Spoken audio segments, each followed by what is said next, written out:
আসসালামু আলাইকুম। ওয়ালাইকুম আসসালাম।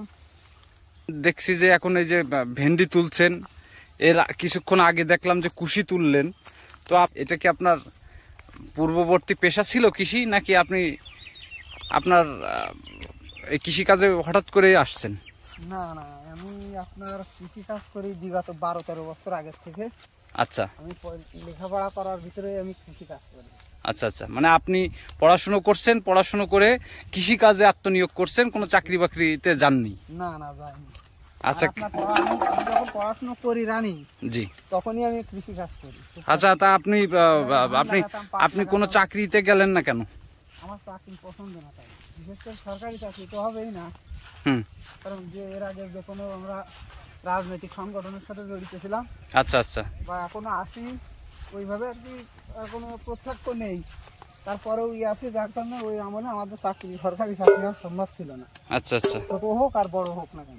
আচ্ছা, মানে রাজনৈতিক একটা দলের সাথে সম্পৃক্ত ছিলেন, যার কারণে আপনার চাকরি বাকরি হয়নি। আর দ্বিতীয় কথা, আমার কোম্পানির চাকরি পছন্দ না। আচ্ছা কোম্পানির চাকরি থেকে কৃষি কাজ করা অনেক ভালো আমি মনে করি। আচ্ছা, তা আপনার এখানে কতটুকু জমি আছে? এই জায়গাটায় চাষের জমি, এই যে আপনি এখানে কি কি লাগাইছেন?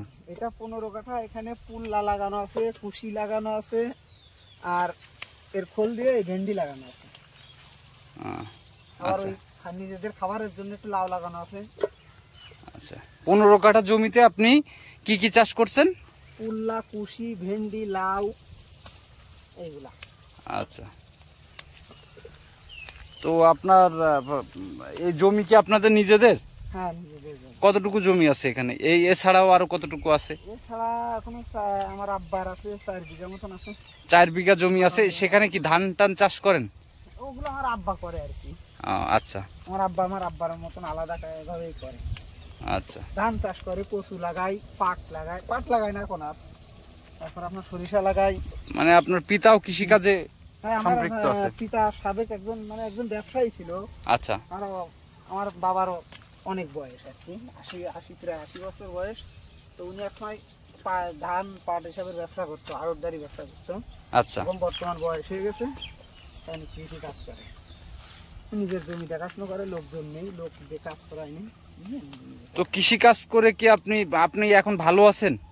আমি ভালো যদি ওইভাবে নাও থাকি, তারপরেও আমি নিজেকে ভালোই মনে করি আর কি। মানে আপনি কি সন্তুষ্ট আল্লাহর উপরে? অবশ্যই সন্তুষ্ট, তার কারণ এতে স্বাধীনতা আছে কৃষিকাজের ভিতরে। তো আপনার এবার ফসলে আপনার কি সারটার যেভাবে দিচ্ছেন, এই পানি কোথা থেকে দেন, সার দেন কিভাবে, এটা একটু বলবেন।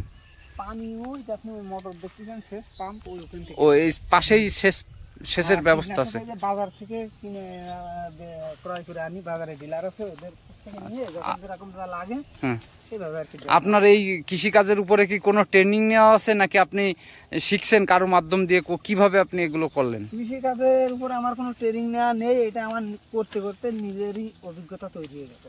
কাজ করতে করতে অভিজ্ঞতা অর্জন করছেন। কথা, কৃষি কাজের কোনো ট্রেনিং হয় না আমি মনে করি। আচ্ছা, কৃষি কাজ নির্ভর করে সম্পূর্ণ আবহাওয়ার উপর নির্ভর করে। আবহাওয়া যা বলবে আপনার তাই করতে হবে। তারপরে তো আমার জানতে হবে কখন কোন সার দিতে হবে, কোনটা কি দরকার, ওটা আবহাওয়াই বলে দেবে আপনার।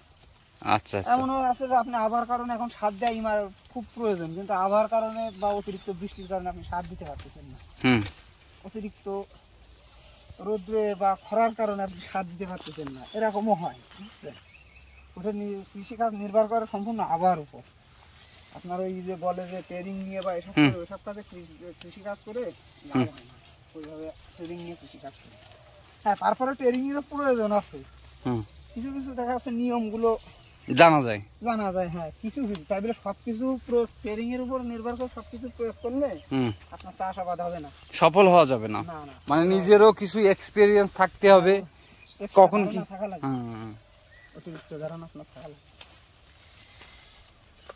আচ্ছা, তা আপনার এখানে যে ফসল আপনি লাগাইছেন, এই ফসলে কি এই বছরে কি আপনি মোটামুটি লাভ পাইছেন, লাভবান হয়েছেন এটা থেকে? এটাই আমি খুব বেশি একটা লাভবান হইনি। এটা কি?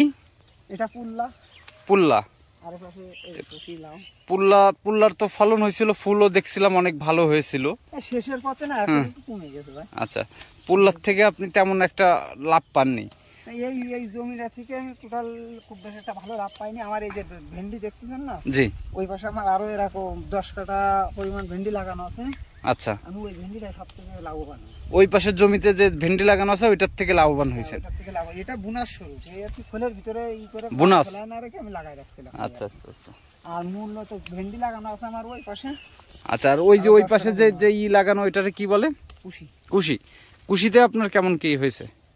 কুশিতে খারাপ না, মোটামুটি এই হয়েছে, মিডিয়াম আর কি লাভ হয়েছে, খুব বেশি হাইও হয়নি। আপনি যে এই যে সার প্রয়োগ করছেন আপনার জমিতে, এখন সারের দাম বেশি?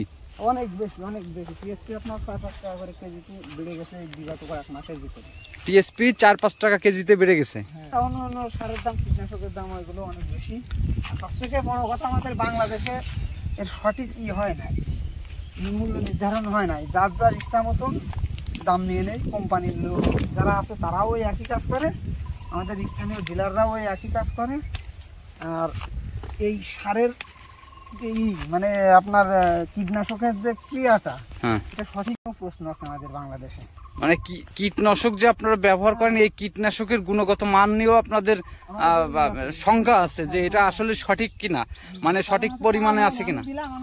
আমি আমার তো টাকা দিয়ে কিনে আনা লাগবে নাকি। আচ্ছা, খুব সুন্দর একটা কথা বললেন আপনি। টাকা দিয়ে কিনে আনলাম, এবার মনে করেন আমি দিলাম, আমার কাজ হলো না, আমার আবার পরবর্তীতে আমার আবার ক্রয় করে আনতে হবে। তো আপনারা এরকম কি পাচ্ছেন যে ওষুধ ব্যবহার করছেন, কাজ হচ্ছে না, এরকম হয়েছে?